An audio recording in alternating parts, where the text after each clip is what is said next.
feel like we can't, well, because it's almost like the natural evolution of this conversation, the next piece is to really speak to, if you'd be so kind, to the past, the idea of past lives.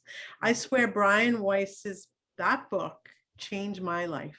Right. I'll never forget when I like literally was glued to that book and to that idea. If those of you who don't know, Brian Weiss he's a psychiatrist. I believe he's from, is it Yale or Harvard? Yeah, yes, I believe Yeah. Yale, Oh, it's uh, Yale, Jewish guy. Yeah, psychiatrist from the yeah, 1970s, I believe, too, as well.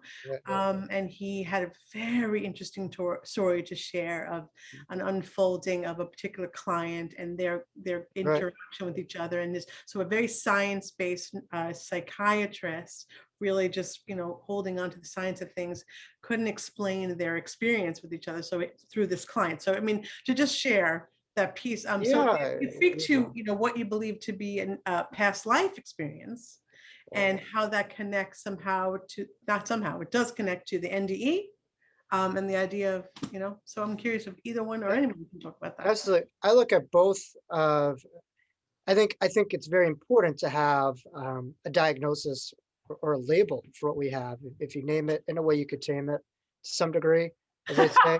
So to some degree, but having having that label helped me identify what Okay. what this was. Otherwise, it was just this crazy mystical experience that I buried. Right.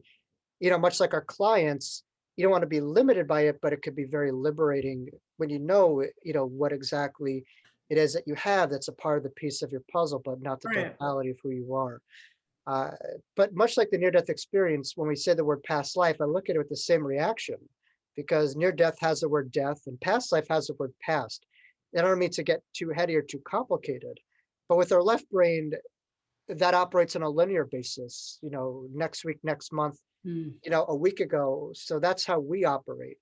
But from the spirit standpoint, and I'm sure Anna could attest to this, there is no such thing as time. And that's the one thing that most near death experiencers, if not all, who had, I guess, the euphoric near death experience, there are distressing rare cases of NDEs.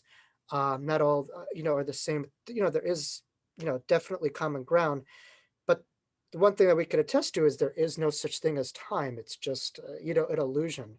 It's just we have these experiences that we view are separate, but at the end of the day, we think that we're moving forward or going different places, but it's just almost kind of like running on a treadmill in a way, and we come Mm. back to the same place. We're always forever connected, but we're changed in a way. We're evolved. We come through greater awareness and understanding. And I think the hope is in our own way to be unique expressions of the divine. I think we're all a part of this greater symphony, and with hopefully with each and every lifetime, through the increase of our own octaves, our own vibrations, we could have a greater contributional song, to the collective. And Well, I I love think that. that's what it's all about.